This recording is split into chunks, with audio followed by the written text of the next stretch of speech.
So anyway, given that this is where we are today, and now in a sense we are seeing a kind of pent up increasing of prices, and it is of course obviously hurting the consumer, the argument coming from the government is that listen, why don't states, particularly opposition states which are complaining and protesting, or parties which are complaining and protesting, why don't they cut taxes, the state taxes?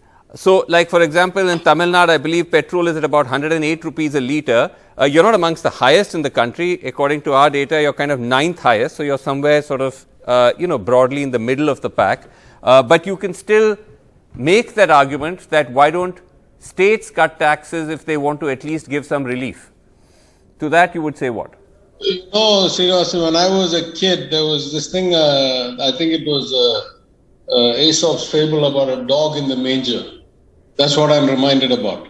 Here you have a union government that has the capacity to do both direct taxation and indirect taxation, has a clear philosophy of being a rich man's government, therefore taxing the poor man and the middle class, doing it for 7 years and 8 years, ramped up the taxation on petrol from 948 on the day it took office to 2790, and then has cut it back 10 rupees in a great gesture of magnanimity and brought it down to double the taxation that it was on the date of coming to power. And then they tell us, who don't have any access to direct taxation power, who only have indirect taxation, who have no other way to make money except indirect taxation, say, no, I can't cut, you cut.